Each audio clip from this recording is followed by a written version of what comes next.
Ok, a ver, me van dejando por ahí una reacción, a ver un dedito arriba, si es que se escucha bien, si es que ven la pantalla, más que todo, a ver.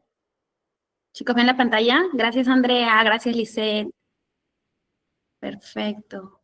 Karen, ¿nos puedes escribir ahí en el chat? Te leo. Recordemos que los primeros minutos de la clase, netamente vamos a ahondar en el tema que nos toca el día de hoy, que son bases biológicas del aprendizaje, y al último nos vamos a dar 10 minutitos para poder conversar, absorber algunas dudas, ¿sí? Ok, entonces se escucha perfecto, ¿verdad? Y también ven la pantalla. Hoy es nuestra clase número 2. Ok, gracias, Karen. Hoy es nuestra clase número 2 y como ya habíamos visto el día sábado, según nuestro temario, nos toca hoy bases biológicas del aprendizaje. En la clase 1 habíamos tocado básicamente fundamentación teórica, ¿recuerdan?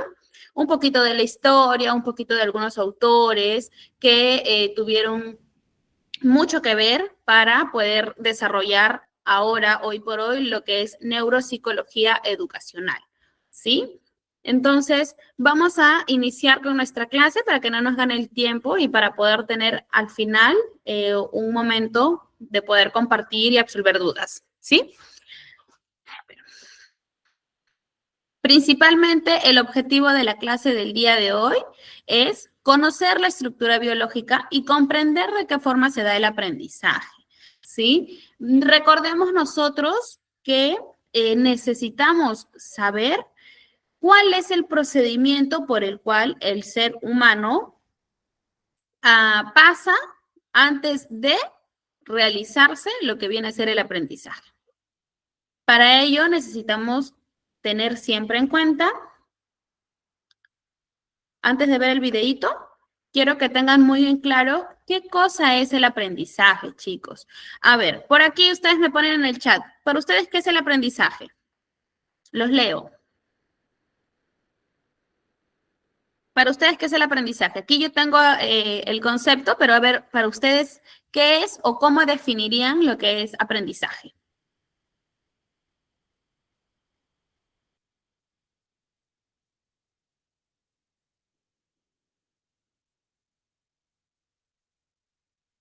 A ver, aquí tengo a Maylin, perfecto. Obtener conocimiento sobre un tema.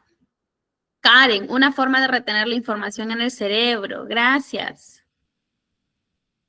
Por ahí, Lady Mar, Elena. Mica nos dice el aprendizaje es un resultado de una enseñanza y sus procesos. Perfecto. Adquisición significativa de nuevos conocimientos. Gracias, Niurka. Chicos, el aprendizaje se define como el proceso que permite la adquisición de conocimientos y habilidades a través de una experiencia, a través del estudio, a través de la enseñanza. A su vez, este proceso puede estar acompañado de cambios conductuales, los mismos que son observables y medibles. ¿A qué se refiere cuando nos dice que el aprendizaje va acompañado de cambios conductuales? Por ejemplo, cuando nosotros queremos realizar alguna modificación de conducta y le enseñamos a los niños a que estos se puedan regular o autorregular, nosotros normalmente vemos un cambio en su conducta, ¿verdad? Entonces, más que todo eso se refiere. Cada vez que nosotros pasemos o atravesamos por el proceso de aprendizaje, nosotros vamos a tener conductas visibles, conductas notables, conductas medibles. Entonces, recuerden que el aprendizaje y lo conductual siempre va ligado, siempre va de la mano, ¿sí? Pero nos vamos a quedar hoy en esta primera parte que nos dice tal cual, ¿no? Aprendizaje en automático, ustedes tienen que saber, es un proceso de adquisición de nuevos conocimientos, de nuevas habilidades, de nuevas a través de nuevas experiencias, a través de enseñanzas, a través del estudio, ¿no? Pero básicamente procesos de adquisición de conceptos, de conocimientos, ¿ok? Entonces, ya teniendo claro esto, vamos a compartir el primer videito que tengo por ustedes, que ya nos lleva a lo que es las bases biológicas del aprendizaje, ¿no? Más o menos para tener una idea. Voy a compartirles el video, igual acá les voy a dejar el link nuevamente. Les dejo el link para los que no pueden verlo en este momento. Y vamos a compartir la pantalla, ¿no? Un previo, ¿no? Un previo para lo que es la clase del día de hoy.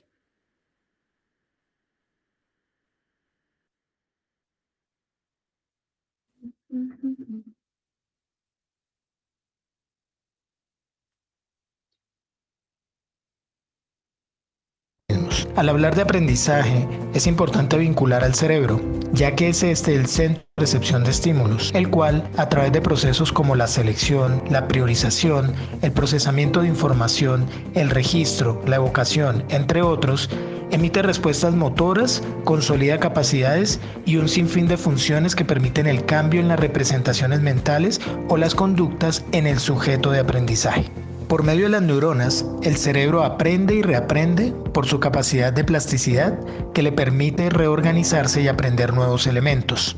Las emociones también interactúan en las habilidades cognitivas y a partir de las experiencias vividas, estas afectan la capacidad de razonamiento, la toma de decisiones, la memoria, la actitud y finalmente la disposición para aprender. A partir de la recepción de una información multisensorial, en conjunto con los elementos antes descritos, el cerebro establece una ruta para el aprendizaje. Genera una serie de acontecimientos a nivel neurológico que, de ser atractiva para el estudiante, genera un nuevo aprendizaje. Es importante que el educador tenga presente estos elementos para generar propuestas de aprendizaje que permitan una interacción adecuada a las necesidades de los estudiantes. Desde el punto de vista del neuroaprendizaje, el ser humano aprende por condición natural y no por una sola vía. En los niños, los procesos cognitivo-comportamentales son dinámicos y su cerebro está en continuo desarrollo, lo que permite que los procesos de aprendizaje sean continuos y con mayor expectativa frente a la novedad de los mismos. De igual manera, por su etapa de crecimiento, el ambiente desarrolla un efecto dominante sobre su desarrollo cognitivo, como por ejemplo en la adquisición del lenguaje que varía de acuerdo con la estimulación verbal en su entorno. Respecto al uso o involucramiento de la tecnología a través de herramientas de aprendizaje en los niños, se ha demostrado que tiene varias ventajas, tales como aumenta la motivación, capta la atención y activa y desarrolla capacidades neuropsicológicas. Para concluir, el conocer las teorías del aprendizaje, así como las bases biológicas del mismo, permiten tener una mayor claridad de los procesos neurológicos que suceden en el cerebro y cómo estos afectan los procesos cognitivo-comportamentales del ser humano. Es deber del educador conocer y reconocer cuáles son los procesos básicos de aprendizaje y cómo generar un equilibrio en el uso de las tecnologías y los procesos biológicos relacionados con este proceso. De esta forma, se puede visualizar una relación directa entre los procesos de aprendizaje, las bases biológicas del mismo, el estado cronológico del ser humano, las ventajas y desventajas del uso de las tecnologías y el rol trascendente del educador en estos procesos. Hasta la próxima.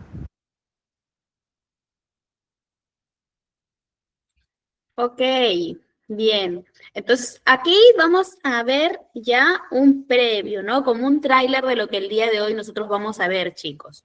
Bases biológicas del aprendizaje. ¿Por qué nos dicen que es importante que conozcamos las bases biológicas del aprendizaje? A ver, ¿quién estuvo atento o atenta? Nos dijeron ahí, ¿por qué es importante que el educador conozca estas bases biológicas?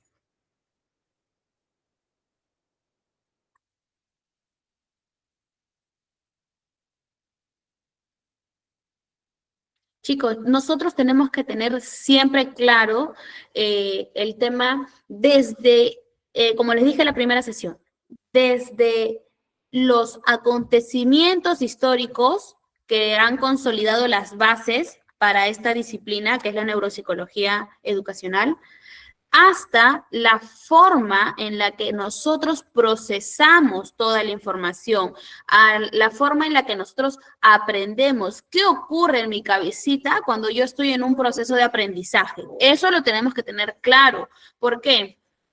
porque de eso va a depender mucho que nosotros también direccionemos, ¿no? ¿Qué es lo que está pasando con el alumno? De repente está teniendo dificultades para poder adquirir aprendizajes en cierta área, sin embargo, para otras áreas, él es totalmente bueno. Entonces, por ahí que tenemos más desarrollado algún área del cerebro que otro, y es normal. Recuerden ustedes que nosotros actualmente manejamos conceptos de inteligencias múltiples, entonces a veces somos buenos para algunas materias y menos buenos para otras, ¿ok? Entonces, es ahí la importancia de que nosotros conozcamos las bases biológicas del aprendizaje, ¿no? ¿Cómo se da este proceso? ¿Qué pasa internamente cuando yo estoy aprendiendo o cuando mi alumno está aprendiendo? Eso me va a permitir comprender a otro nivel al alumno, ¿sí? Vamos a ver ahora el tema de sistema nervioso, ¿sí? A ver. Voy a elegir a una de las chicas. Voy a habilitar el micro para que me ayuden con la lectura. Hoy día van a participar ayudándome con la lectura porque yo necesito que estén atentos y que puedan también participar de esta información que les voy a brindar, ¿sí? Entonces, voy a habilitarles el micro. Denme un segundito para que me ayuden con la lectura. A ver. Me levanta la manito a ver quién me va a ayudar con la lectura del sistema nervioso. Necesito ahorita que me puedan tener claro qué es el sistema nervioso. A ver.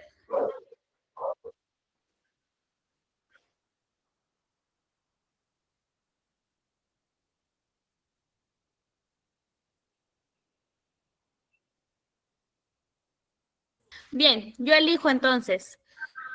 Elena, ¿puedes habilitar tu micro y ayudarme con la lectura? Solo la partecita que dice sistema nervioso.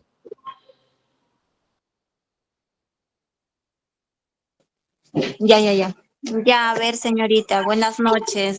Buenas noches, Elena. Ya el sistema nervioso central que comprende el cerebro y la médula espinal. Es el centro de coordinación, conectar lo que sentimos de esto es lo que vemos, oímos, olemos, gustamos y sentimos con lo que hacemos. Ok, gracias, Elena. Marcos Mendoza, a ver, tienes el micro habilitado. Buenas noches. Buenas noches. ¿Me ayudas, por favor, a leer el sistema nervioso periférico? Ok.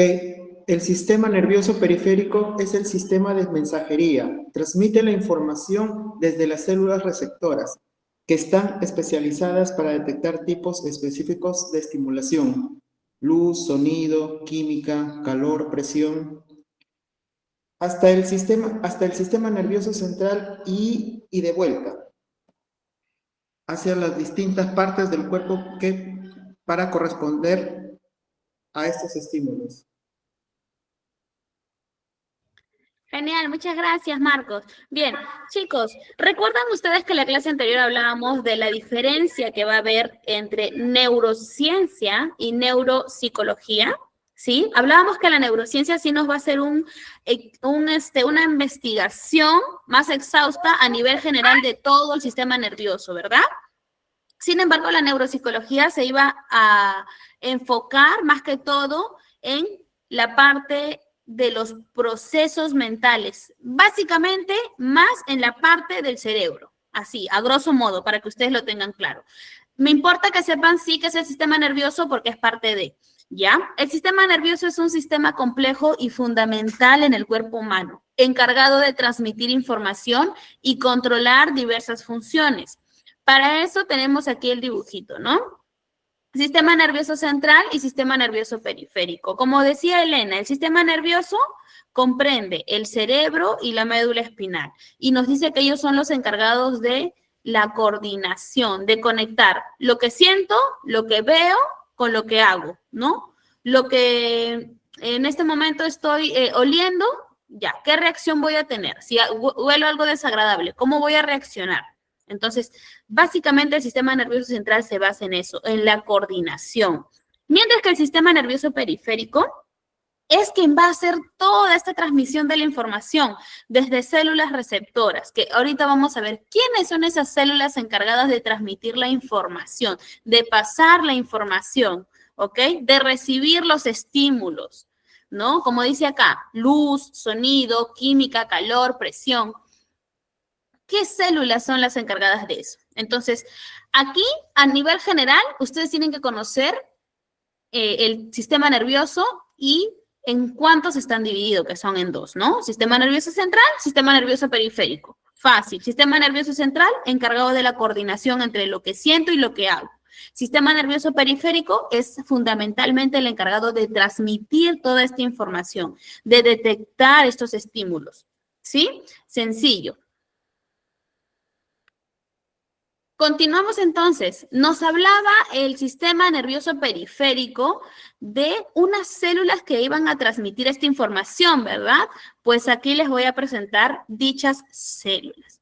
Dice, esta célula, chicos, es la neurona. Las neuronas o células proporcionan el medio para que el sistema nervioso transmita esta información. Una vez que el sistema nervioso tiene la información, ya está en la posibilidad de coordinar lo que se va a hacer.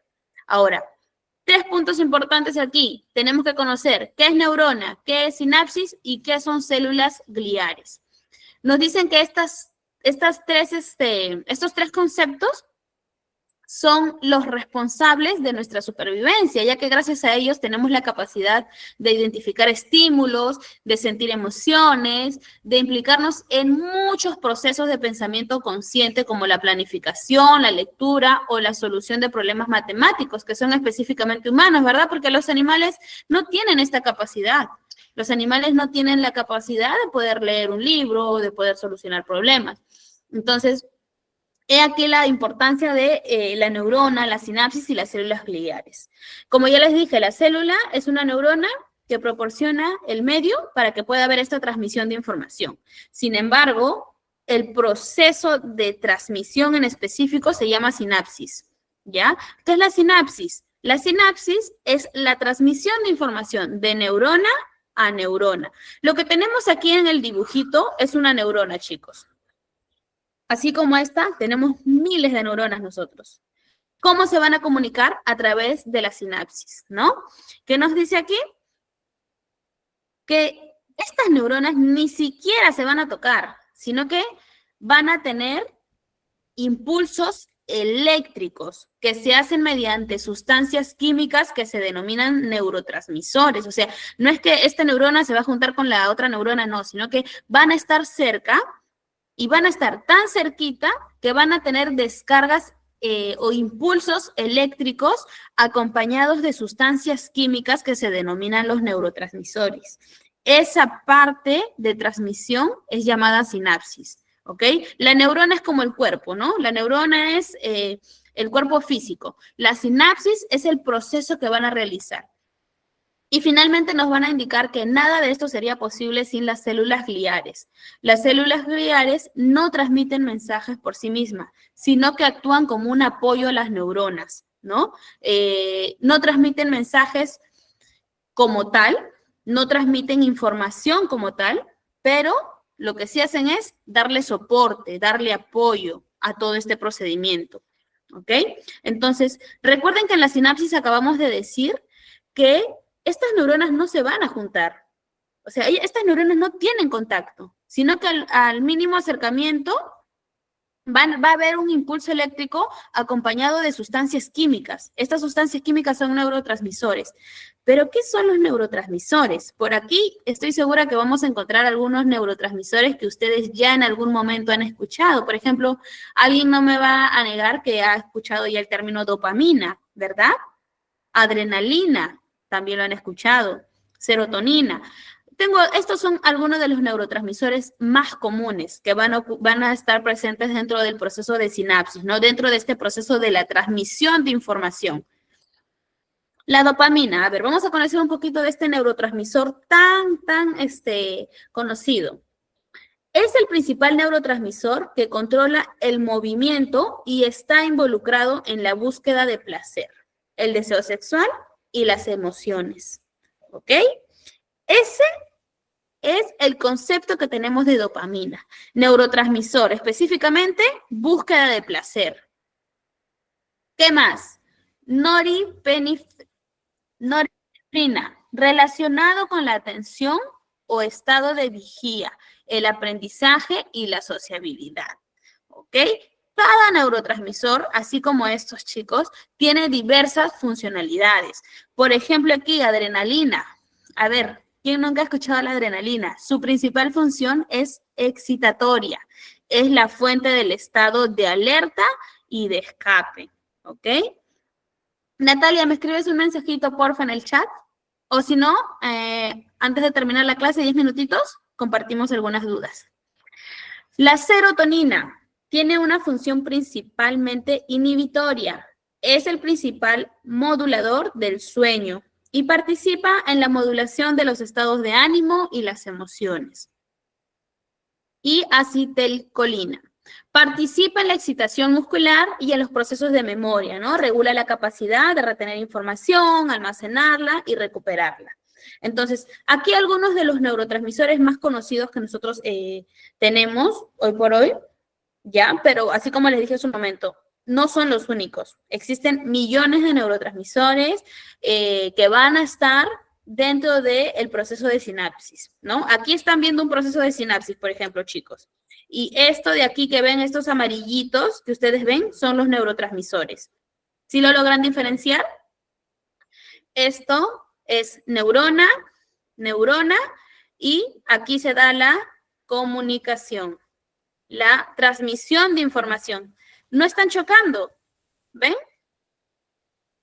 No es, ni siquiera están rozándose estas neuronas. Tienen un acercamiento y dentro de ese acercamiento se va a realizar toda esta descarga, ¿no? De neurotransmisores. A través de ese proceso que ustedes ven ahí tan pequeñito, tan sencillo, tan minúsculo, es donde empieza todo el proceso de aprendizaje. Porque sin las neuronas, sin la sinapsis, no habría transmisión de información. Entonces, si no hay transmisión de información, no hay aprendizaje, chicos. Listo. Ahora, vamos a conocer un poquito más de las estructuras y funciones del cerebro, ¿ok? Aquí, en esta imagen, lo he hecho lo más pequeñito posible para no recargarlos de tanta información, pero que se queden con lo que es necesario. Estructuras y funciones del cerebro. ¿Qué nos dice? Aquí señalamos la corteza. ¿La corteza de qué está encargada? Suele denominarse simplemente corteza y se divide en dos mitades. Ahora en breve vamos a conocer. Esta corteza está dividida en dos hemisferios, hemisferio izquierdo, hemisferio derecho. Vamos a conocer nosotros de qué está encargado el hemisferio izquierdo, de qué está encargado el hemisferio derecho. ¿Qué más tenemos aquí? Sistema límbico. Aquí, ubíquenlo, sistema límbico. Conectado con los lóbulos temporales. Hay un conjunto de estructuras que resulta esencial para el aprendizaje, la memoria, la emoción y la motivación. Entonces, cuando quieran ustedes corroborar dónde, qué parte, qué estructura del cerebro está aliada con la función de la memoria, de la emoción, de la motivación, acuérdense del sistema límbico. El tálamo, acá está. Ese chiquitito que ven acá, minúsculo, pero es el encargado de recibir la información entrante desde las diferentes neuronas sensoriales y las envía a las áreas de la corteza, ¿no? Todo nuestro proceso que ha hecho la sinapsis, ya, toda esa información la va a recibir el tálamo y la va a repartir al área de la corteza, ¿sí?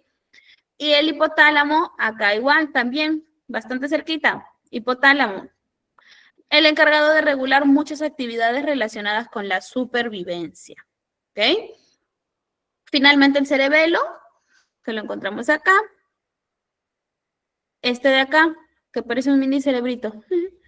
Relacionado con el equilibrio y otras conductas motoras complejas, ¿no? El equilibrio. Vamos a ver, por ejemplo, cuando tenemos pequeñitos que ya no pueden caminar o que caminan un momento y se caen. Ahí, un examen exhaustivo. ¿Qué está pasando? ¿Por qué hay ese desequilibrio? ¿Algún inconveniente, algún problema relacionado a esta funcionalidad del cerebro que es cerebelo?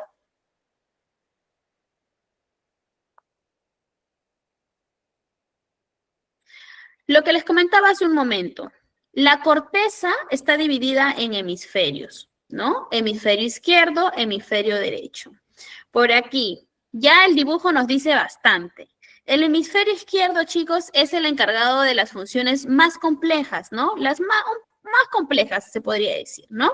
Por ejemplo, encargado de lenguaje hablado, escrito, habilidades lógicas, matemáticas, aprendizaje y procesos de pensamiento secuencial. Este hemisferio izquierdo, más fácil para que nosotros lo tengamos en la mente, lo vamos a aliar con los procesos mentales que tienen un poquito más de complejidad, ¿no? La lectura, la escritura, el habla, la resolución de problemas, el pensamiento secuencial. Eso es el hemisferio izquierdo. Esas son las funciones del hemisferio izquierdo. Por eso es que acá, si se dan cuenta, está en negrita y miren, con operaciones matemáticas, con operaciones químicas. Entonces, ese lado de nuestro cerebro está desarrollado para esas funciones en específico. Mientras que el hemisferio derecho está encargado de actividades espaciales, musicales, actividades más artísticas, intuitivas, ¿no? De percepción. Entonces, esta parte del hemisferio derecho totalmente relacionado a nuestras actividades artísticas, ¿ok? Aprender a tocar un instrumento, dibujar, cantar.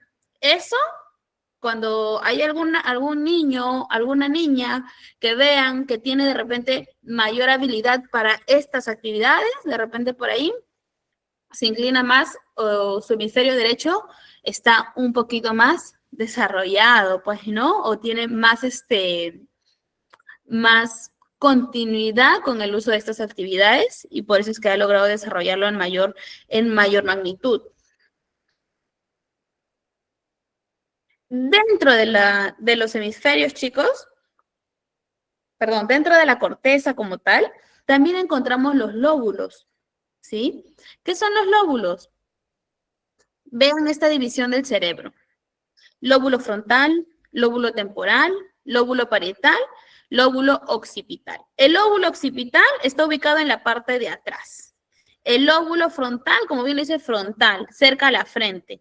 El lóbulo temporal, cerca al oído. Y el lóbulo parietal está en medio prácticamente, ¿no? Aquí lo tenemos. Ubíquenlo, ¿no? Esta parte del lóbulo occipital es la parte de atrás. ¿Qué nos dicen? Los lóbulos también, cada uno de ellos tiene una función en específico, ¿sí? Por ejemplo, el lóbulo frontal, ¿de qué está encargado? ¿Cuáles son las funciones? Elaboración del pensamiento, planificación y toma de decisiones, control de emociones, movimientos voluntarios y elaboración del lenguaje, ¿ok? El lóbulo temporal está encargado de la comprensión del lenguaje, de la audición, del habla, del reconocimiento. Este lóbulo temporal, recuerden lo que les dije hace un momento, está cerca al oído. Entonces, por ahí cuando les digan, el lóbulo temporal, funcionalidades, ¿qué van a decir? Automáticamente lo tienen que ligar con o relacionar con el oído, ¿no? Por eso dice acá, funcionalidades, audición, habla. ¿Qué vamos a encontrar en este lóbulo temporal? Anoten. Área de Wernicke, área de Broca, ¿no? Bueno, básicamente aquí área de Broca, articulación del lenguaje hablado. Área de Broca, ¿qué es? Articulación del lenguaje hablado. Área de Wernicke, ¿qué es? Comprensión del lenguaje. Cuando ustedes le digan, hay algún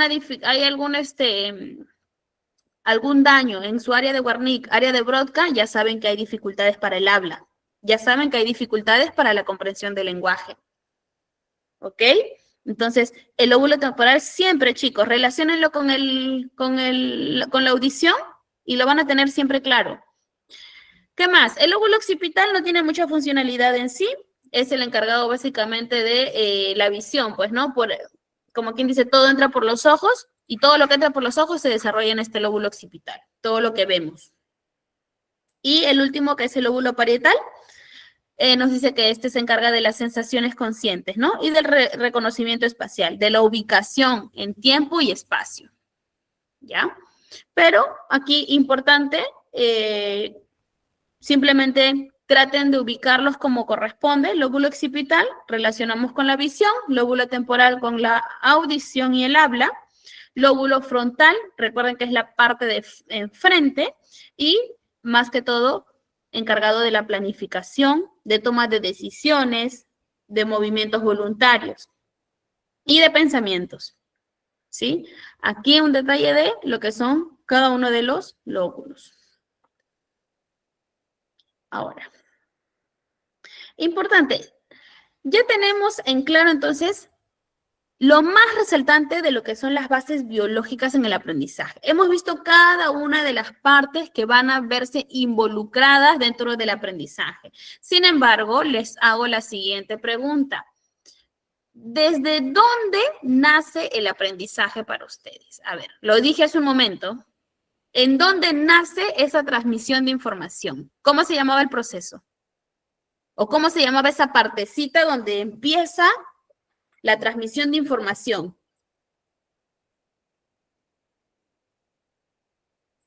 Sinapsis. Muchas gracias, Natalia. Excelente, Verónica. Sinapsis, chicos, no se olviden. A raíz de la sinapsis empieza todo ese proceso. Si no hay sinapsis, no tengo información.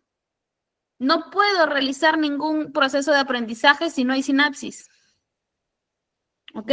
Entonces, cuando ocurre este proceso de sinapsis tan importante que, como les digo, es tan minúsculo, es tan rápido, es tan veloz, que sin este proceso no ocurriría nada de lo que nosotros hemos desarrollado en este momento. La sinapsis hace esta transmisión de información y en automático empieza a mandarlo a las partes, como decía acá, ¿no? A las partes del cerebro que correspondan, ¿no? Cada uno ya se encarga después de actuar de acuerdo a su función. Sistema nervioso central, recuerden. ¿Qué nos decía el sistema nervioso central? Encargado ya de la coordinación, ¿no? ¿Qué sentí? Bueno, sentí, en mi sinapsis me transmiten la información de que siento frío. Ya, ¿qué voy a hacer? Automáticamente tengo que abrigarme, ¿no? ¿Y qué parte del cerebro nos habla sobre la supervivencia? ¿Recuerdan que había una parte en específico que actuaba de acuerdo a lo que era la supervivencia? Hipotálamo. Actividades relacionadas a la supervivencia. Tengo hambre. Ya. Hay una información. Está mandando la información a mi cerebro de que tengo hambre. En automático. Actividades de supervivencia. ¿Qué tengo que hacer? Voy a actuar. ¿Qué hago? Buscar comida. ¿Me dejo entender? Cada una de las partecitas que hemos visto va a actuar de acuerdo a su función. Pero elemental, la sinapsis. Si esta manda la información, mi cerebro sabe a dónde o quién tiene que darle una respuesta. Parietal también, lóbulo parietal. Entonces, sumamente necesario, chicos, que ustedes lo conozcan, ¿no? Por ejemplo, como les decía hace un momento, conociendo yo estas áreas, ¿no?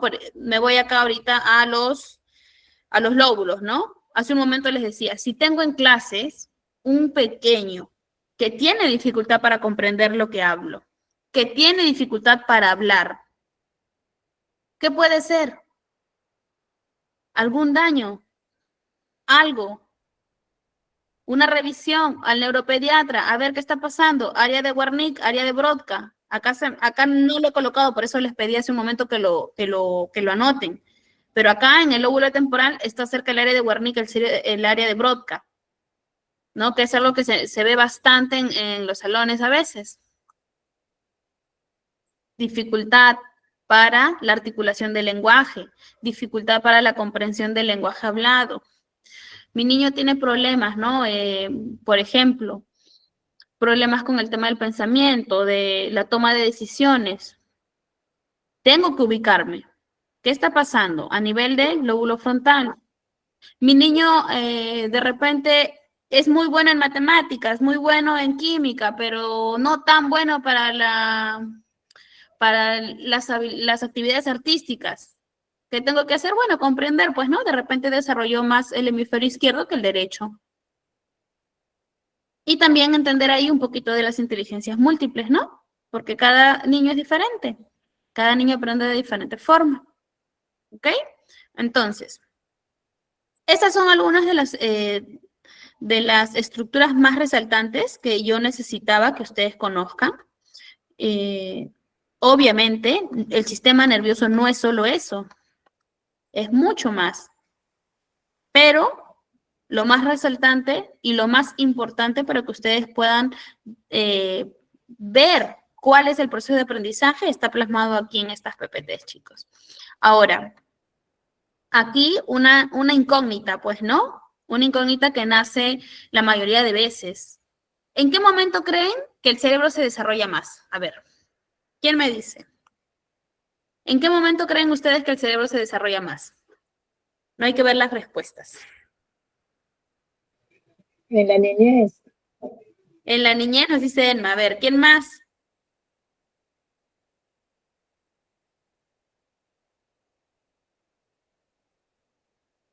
En la etapa temprana. Chicos, es importante, a ver, me parece que sí. A ver, denme un segundo. Denme un segundo, porque hace unas semanas hemos dictado también psicología del desarrollo en la infancia y la adolescencia, y ahí veíamos bastante el tema de las etapas, ¿no? Y cómo también nuestro cerebro se va desarrollando de acuerdo a las etapas. Pero ahorita la pregunta fundamental es, ¿ustedes qué creen? ¿En qué etapa? Sara, levantaste la mano, puedes hablar. ¿Creen que hay una etapa específica donde el cerebro se desarrolla más? A ver, los leo. Ya conocemos aquí la estructura, ya conocemos las bases biológicas del aprendizaje, ya conozco cuál es el procedimiento, ya sé que sin sinapsis no hay transmisión de información, ya sé que el hemisferio derecho, el hemisferio izquierdo, cada uno tiene funcionalidad, ya me conozco todo eso, el derecho y el revés.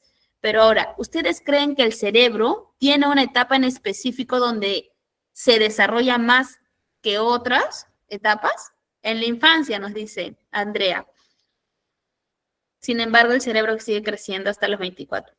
Muy bien, Andrea. Chicos, el cerebro en sí no deja, no, o sea, no es que va a crecer a nivel, claro, a nivel físico hay un crecimiento, pues, ¿no? Pero no me refiero a que, no es que se queda estático en un determinado tiempo. ¿Qué nos dice aquí? La maduración se produce durante los primeros años de vida, es decir, los primeros años de vida son elementales, son fundamentales. De manera que debe promoverse su desarrollo bombardeándolo con la mayor cantidad posible de estimulación, ¿no? Los primeros años de vida es fundamental. Por eso es que tenemos estimulación temprana, ¿no? Donde hablamos bastante en el curso de psicología del desarrollo, hablábamos bastante de lo necesario que es la estimulación dentro de los niños. ¿Por qué? Porque están en una edad donde, tal como dice esta lectura, necesitamos bombardearlo de toda la estimulación posible a nuestros hijos. Ahora, no obstante, no quiere decir que mi cerebro se desarrolla solamente en esa etapa. ¿Ok? El desarrollo del cerebro sigue. Continúa, dice, aunque una gran cantidad del desarrollo cerebral se produce antes del nacimiento, tal como lo dice Dani por acá que lo leo, intensamente desde la etapa fetal, exacto, gran cantidad del desarrollo cerebral se produce antes del nacimiento y durante los primeros años de vida, el cerebro continúa desarrollándose a lo largo de la niñez y de la adolescencia y probablemente también durante la vida adulta. Los primeros años de vida son importantes, pero la experiencia desarrollada durante las etapas posteriores van a hacer que mi cerebro siga en constante aprendizaje, en constante cambio, en constante desarrollo. Entonces, si bien es cierto, gran cantidad, como dice Dani, se desarrolló desde la etapa fetal a la primera etapa de nuestra vida, no quiere decir que ahí se quedó estático, sino que sigue avanzando, sigue desarrollándose. ¿Por qué? Porque yo sigo teniendo experiencias. Porque yo no me quedé estática en una etapa de la vida, no, crecí y tengo otras experiencias y voy adquiriendo nuevas cosas. Entonces, el cerebro no deja de desarrollarse. Mi hijo tiene 5 años y tiene recuerdos desde los 7 meses. Y las cuenta como si hubiera pasado ayer. Ali Valerio, wow, desde los 7 meses.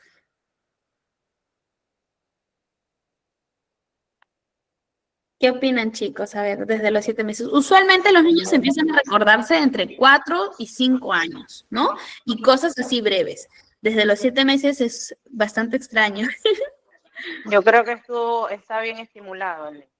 Sí, Bastante. desde la concepción está bien estimulado. Por eso él tiene esos recuerdos desde los 7 meses, es lo que yo considero. Y en cuanto a su pregunta, buenas noches antes que todo. En cuanto a su pregunta era en qué edad creemos que se desarrolla más el cerebro. Por eso decíamos que en la edad temprana y está desde los 0 años hasta los 6. Pero como dice usted, no significa que el cerebro no siga desarrollándose o aprendiendo, ¿no? Exacto. Y incluso hasta la edad adulta o la vejez, el cerebro sigue aprendiendo. Exacto. Es lo que he Gracias, leído, Tatiana. es lo que he leído. No, perfecto, Tatiana. Efectivamente, como dice, ¿no? Es una etapa elemental, ¿no? El desarrollo, obviamente, del cerebro desde la etapa fetal hasta la primera etapa es bastante necesario que lo bombardeemos, como dice ahí, de cualquier cantidad de estímulos. Sin embargo, no queda ahí, pues, ¿no? Se sigue desarrollando. Bien, listo, gracias. Lisette, efectivamente, ¿no? Según lo que es el tema de desarrollo, como lo comentaba hace un momento, los niños empiezan a recordar, pues, ¿no? 4 o 5 años, pero no quiere decir que sea igual para todos. Igual, Ali Valerio, te prometo que voy a ir a validar algunos casos con lo que tú me estás comentando y de ser necesario, de ser posible, en la próxima clase, por ahí que te doy una acotación. No te preocupes, Ali. ¿Qué más que quedarme con tu testimonio si me dices que es tu pequeño el que tiene esos recuerdos desde los 7 meses? Dale, muchas gracias por compartir con nosotros esa información. Continuamos. ¿Qué más nos dice, chicos? Genética y aprendizaje, algo que tenemos que tener en cuenta, ¿sí? La genética influye significativamente en las capacidades de aprendizaje. Hay investigaciones que indican que ciertos genes pueden predisponer a un individuo a tener una mayor o menor habilidad para aprender información y habilidades nuevas, afectando la memoria y la atención, ¿no? Cuando nosotros hablamos de psicología del desarrollo, tenemos una parte fundamental que es la genética y vemos cómo esta tiene un impacto, tiene una influencia, ¿sí? Sin embargo, no quiere decir que solo por genética voy yo a definir cuánto puedo aprender o si soy, qué tan apto estoy o qué tan predispuesto estoy para aprender, ¿no? Hay influencia, sí, sin embargo, eso no lo define todo. ¿Ok? Pero son cositas que tenemos que ir teniendo en cuenta también cuando somos docentes, cuando estamos en el aula, también por ahí indagar un poquito de la genética, ¿no? Para poder ver de qué forma puedo potenciar, de qué forma puedo atender la necesidad del alumno. Por último, impacto del ambiente y el aprendizaje. El entorno en que una persona se desarrolla afecta su aprendizaje. Afecta no es la palabra que usaría. Yo usaría el impacto, como bien dice el título. El entorno impacta, ya sea positivo o sea negativo. Factores como la calidad de educación, las experiencias sociales, el apoyo familiar, pueden potenciar o pueden limitar las habilidades cognitivas y académicas de nuestros niños. ¿Qué creen ustedes? A ver, tenemos el micro abierto. ¿Qué creen ustedes? ¿Influye, no influye el ambiente? ¿Puede perjudicar o no el aprendizaje de un niño o niña? ¿Por qué creen ustedes? ¿O de repente tienen algún ejemplo? Influye. Influye, ¿verdad? Por ejemplo, chicos, yo les hablo, yo radico en Perú, sé que acá tenemos estudiantes, tenemos integrantes que están conectados desde otro país, pero por ejemplo en Perú, algo que suele ocurrir mucho. La calidad de educación que maneja el Estado peruano, tiene mucha diferencia con la calidad educativa que brinda muchas veces una institución privada. Entonces, eso marca ahí un impacto negativo en el aprendizaje del niño. ¿Por qué? Porque, por ejemplo, mientras un niño que tiene 6 años, o perdónenme, 7 años, en un colegio del Estado está aprendiendo 2 más 2, en un colegio privado ya sabe cuánto es 2 por 2. ¿Ok? Y cuando llega a cierta edad, podríamos decir nosotros, no, mi niño tiene dificultades del aprendizaje, o el niño tuvo un impacto negativo de la calidad educativa. ¿Qué tuvo ese niño? Sí, mis disculpe, dos temas, ¿no? También afectará o tendrá relación el tema de que, por ejemplo, mencionan cuánto es que afecta en el desarrollo de los niños el tema de que hay algunas mamás que no los hacen gatear a sus niños, ¿no? Sino que los hacen de frente caminar. Entonces, eso en realidad a la larga trae dificultad en la parte psicomotora, ¿no? En la parte de la psicomotriz de las manitos, porque no le permite en algún momento, pues, no escribir de manera correcta. La motricidad fina, claro. Exacto, por eso es que hay algunos pequeñitos que lamentablemente tienen una letra, pues, que no es muy legible, ¿no? Estando ya en primer grado, segundo, tercer grado, ¿no? Por otro lado, hay algunos colegios que tienen ciertas metodologías en donde consideran simplemente primaria hasta quinto grado y luego empiezan a tomar a secundaria a partir de sexto grado. Entonces llevan un sistema de aprendizaje un poco más adelantado, ¿no? Y sumado a ello, pues que tienen, ¿no? A pequeños que de repente pueden tener o pueden tener, ¿no? Creo que es el término correcto, tener alguna condición. Entonces yo creo que todo eso también influye en el aprendizaje del pequeño porque son ciertas, digamos, diferentes maneras de aprender que tienen esos pequeños con los pequeñitos que no tienen, pues, ¿no? Ciertas condiciones, ¿no? Condiciones diferentes del resto, ¿no? Entonces influye eso, influye también en dónde vive, ¿no? Las prácticas, porque el tema del aprendizaje, a mi parecer, no solamente a nivel académico, a nivel de profesores, sino también es a nivel de directores, a nivel de psicólogos, a nivel del entorno familiar, ¿no? Es un trabajo conjunto. Es un trabajo de todos, ¿no? Entonces, yo creo que el impacto del ambiente, ¿no? El ambiente en general, tanto en el colegio, como se desarrolla todo el personal educativo, como el de su casa, ¿no? Va a afectar, va a tener un impacto fundamental e importante en el aprendizaje de los pequeños, que va a retribuir o que se van a ver las consecuencias, no, más que todo cuando ya entren a lo que es primaria alta, ¿no? Porque cuando es primaria baja no puedes de repente determinar, ¿no? Ciertos detalles, más cuando ya estás en una edad más avanzada, ya los rasgos característicos se van viendo de manera más marcada y más fuerte, ¿no? Más que en algunos colegios hacen pasar a los chicos, ¿no? Simplemente por pasar. Entonces, yo creo que el tema del aprendizaje y el tema de la educación son temas que se deben de tomar con muchas pinzas, ¿no? Y formar, no solamente a nivel académico, sino pues, ¿no? A nivel de valores, a nivel de personalidad, a nivel de persona, ¿no? Para que puedan aprender de manera global y total esos pequeños.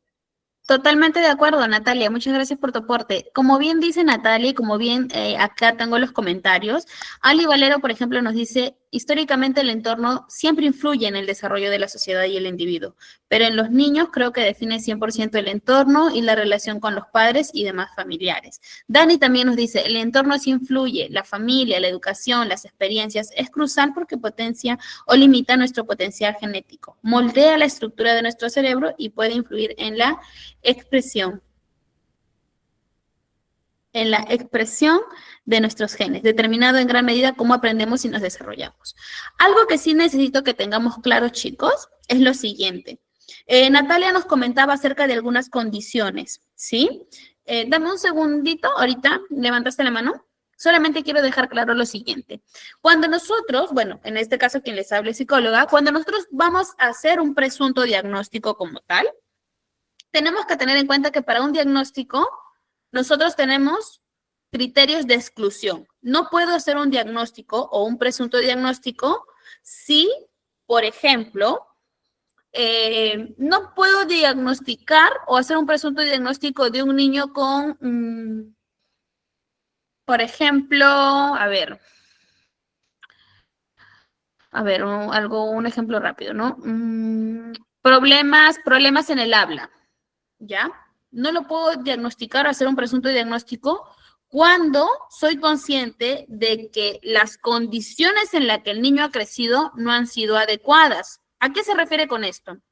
Los factores ambientales, como tal, no entran dentro de los criterios de inclusión para nosotros hacer un diagnóstico.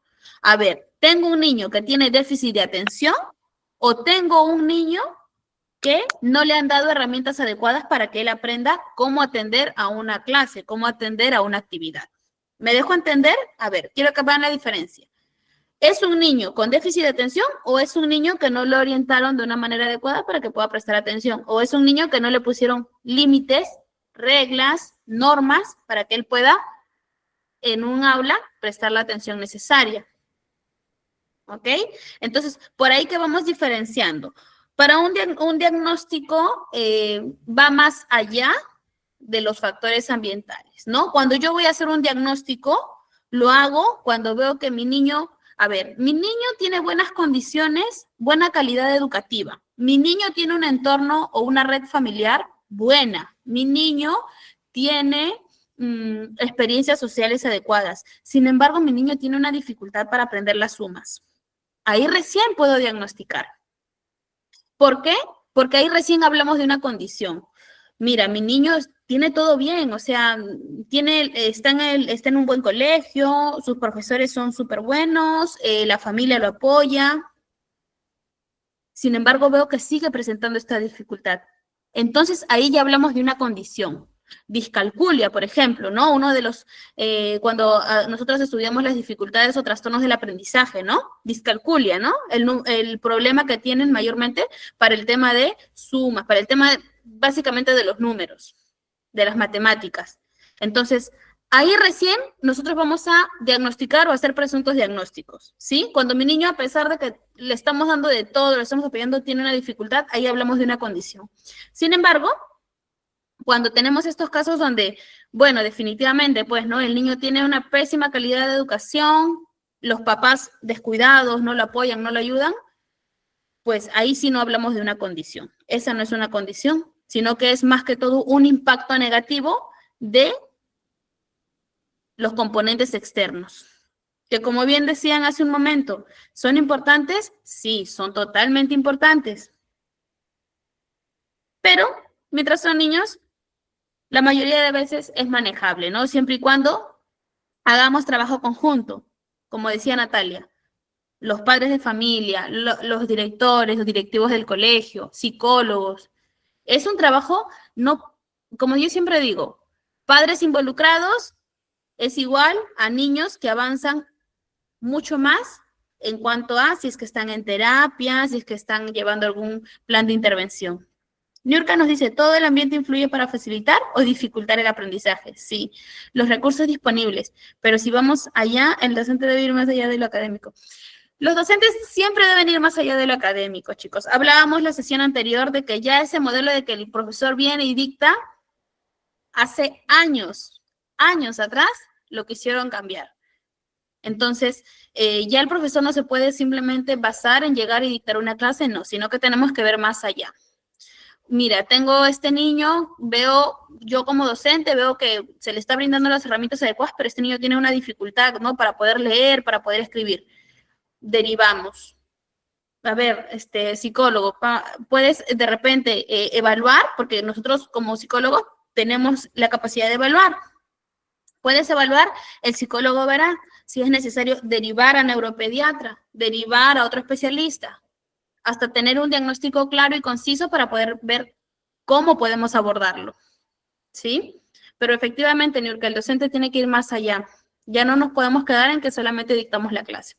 Y el trabajo, como lo recalcó Natalia en su momento, es trabajo conjunto, trabajo en equipo. Docentes, psicólogos, padres de familia o cuidadores, tenemos que trabajar, porque el niño no se puede quedar solamente con lo que aprende en el colegio, sino que se tiene que reforzar siempre en casa. Un niño buenísimo académicamente, pero poco interés de parte de los padres. A ver. Ahí se me fue. Es muy importante que exista enlaces entre escuela, familia y comunidad. Sí, por eso muchas veces también dentro del colegio, el rol del psicólogo educativo también es dar estas charlas, dar estos talleres a los padres. Ali nos dice, en el contexto peruano, a ver, Ali, dame un segundo, no te leo. En el contexto peruano, donde la incorporación de niños a la educación inicial suele producirse alrededor de los 3 años de edad, resulta pertinente analizar las implicancias neuropsicológicas. Ay, se me perdió. Neuropsicológicas y socioemocionales de este proceso, considerando que en dicha etapa el cerebro infantil atraviesa un periodo rápido de desarrollo. Efectivamente, en psicología del desarrollo hablábamos de que tenemos la primera etapa, es un desarrollo veloz, es un desarrollo rápido. Ya más adelante, a partir de lo que es nosotros de 6, 7 años, 8 años, hasta los 12, ya los desarrollos que vamos a realizar son más lentos. Y a nivel físico ustedes lo pueden ver. Tenemos desarrollo lento a nivel físico y nuevamente recién en la adolescencia es donde tenemos desarrollos a nivel físico notables. Pero efectivamente sí, hay etapa en la que mi desarrollo se vuelve lento.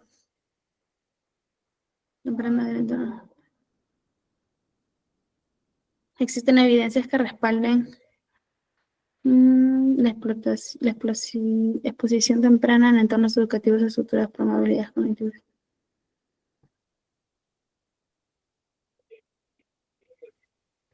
Hazel nos dice, hablando de la educación aquí en Perú, es muy complicado encontrar un colegio que cumpla con el tema de psicología. Es complicado, Hazel, sí, totalmente te entiendo, desde mi posición como psicóloga. No todos los colegios toman en consideración eso, pero es fundamental, es bastante necesario. Una consulta, desde su punto de vista de psicología, ¿usted considera necesario que en un colegio donde se cuenta con los 3 niveles, inicial, primaria y secundaria, haya la necesidad de que exista más de una psicóloga? Y en el caso de tener o de contar, por ejemplo, con alumnos que tienen muchos, vamos a llamarlo, problemas de conducta, ¿no? Ajá. Hace falta o es necesario un auxiliar en primaria baja, hablando exactamente de primer grado. A ver. Y si es necesario que exista 2 psicólogas en el colegio, ya que, y bueno, yo creo que tendría que ser psicólogas relacionadas al ámbito de educación, porque tengo entendido, no sé si me estoy equivocando, sé como profesional del área, no, me puede guiar más, pero tengo entendido que hay, pues, ¿no? Hay psicólogas organizacionales, hay psicólogas, ¿no? Dedicadas a cada especialidad, entonces tendrían que ser psicólogas especializadas en el área de educación en colegios, no, para que puedan derivar, ¿no? Los temas para que puedan hacer los estudios necesarios a los enanos y para que puedan también darnos una mano con esos pequeños, y el tema del auxiliar en los salones que ayude a los profesores para que el aprendizaje de esos niños pues también pueda ser el adecuado, porque si tenemos un aula, no sé, de 40 niños, ¿no? Que existe colegios de primer grado con un aula de 30, no, 25, 35 niños y algunos de ellos con problemas de conducta, entonces dificulta el aprendizaje de los 10 o de los 15 que sí puedan tener buena conducta y que sí puedan ser chicos un poquito, digamos, más tranquilos, o que puedan permanecer sentados en sus sillitas, ¿no? Entonces, ¿cómo se podría conducir eso, ¿no? Como maestra, ¿desde qué punto se podría abordar para, como maestra y como psicóloga, ¿no? ¿Desde qué punto se podría abordar para poder crear un impacto en en el área de dirección y en el área de coordinación académica, porque como dije hace un momento atrás, ¿no? El aprendizaje es trabajo de todos, pero si no hay un apoyo, ¿no? A nivel educacional, un apoyo para los maestros a nivel educacional, ¿de qué manera se podría abordar el tema o con qué fundamentos o con qué sustento se podría abordar para poder lograr un resultado, ¿no? Listo. Bien, Natalia. Y con Natalia vamos a cerrar esta incógnita.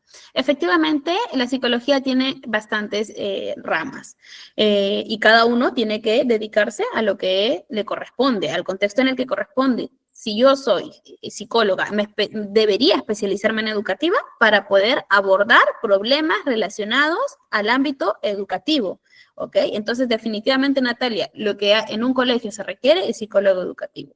Ahora, ¿por qué? Yo al especializarme en la mayoría de dificultades que voy a ver dentro del ámbito educacional, puedo hacer las derivaciones correspondientes, puedo hacer un presunto diagnóstico y luego acompañado de otros especialistas o con las derivaciones correspondientes, puedo tener un diagnóstico correcto. Diagnosticar de forma correcta me va a ayudar a mí a hacer un plan de intervención correcto. ¿Por qué?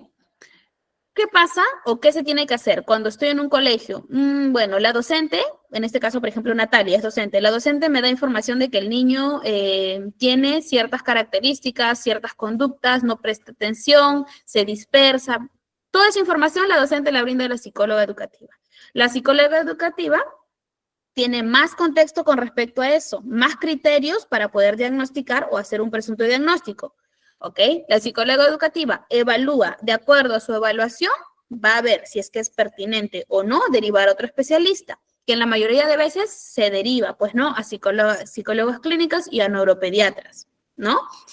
Y ya con un diagnóstico que nos dan, ¿no? Nosotros podemos armar un plan de intervención, que definitivamente es un trabajo en conjunto, sí, porque el plan de intervención lo tiene que conocer y manejar tanto docente, tanto psicólogo y tanto padres de familia. Ahora, con respecto al tema de la cantidad de alumnos y que si es necesario, es necesario. Los chicos que tienen alguna condición deberían tener lo que nosotros llamamos shadows o maestras sombras, que son personas capacitadas para ayudarle en este proceso de aprendizaje a mi niño, porque mi niño que tiene TDA no va a aprender igual que mi niño regular. Entonces necesita una maestra sombra que lo pueda orientar, que le pueda explicar o que pueda hacer su proceso de aprendizaje diferente al que lo lleva otro niño, porque si de por sí los niños regulares cada uno tiene su propia manera de aprender, imagínate un niño con condición.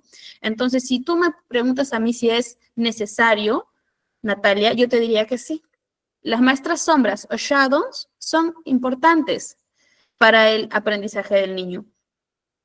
Que definitivamente, como lo mencionaba en su momento, hay colegios que no lo tienen, porque ya eso es un tema de que el Estado, para ellos no lo requieren probablemente, ¿no? Para ellos no es tan importante. Sin embargo, quienes pasamos, vivimos, acontecemos con estos, ya sean desde que si son papás o mamás que tienen un niño con condición, o sean desde mi caso, por ejemplo, yo psicóloga y que veo tantos niños que necesitan este apoyo, entonces yo te diría que es más que necesario, es fundamental.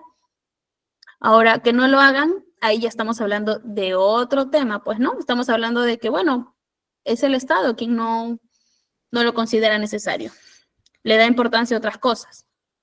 Sin embargo, es fundamental. Ahora, si hablamos de un colegio inicial, primaria, secundaria, yo te diría que debería haber una psicóloga para cada nivel.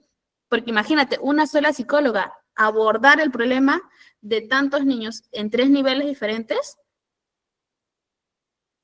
creo que no sería sobrecargarla de tanto, sobrecargar a un solo profesional, cuando podríamos tener un profesional en cada nivel y que pueda desarrollar su trabajo de manera plena. Bien, bien chicos, nada, el tiempo nos ha ganado. Los invito a que puedan hablarles a los coordinadores, al área administrativa para el tema de la certificación, no se olviden que es importante. Nos ha ganado el tiempo, la próxima clase, nuestra clasecita número 3, que es el día jueves, hablamos ya netamente de dificultades en el aprendizaje. Y ahí me voy a explayar más ya para hablar sobre condiciones en específico. Hablamos de TDA, TDAH, dislalias, discalculias, ¿ok? Entonces, nos vemos el próximo jueves a las 7. Bien, chicos, muchas gracias a ustedes. Cuídense mucho. Gracias. Gracias. Gracias.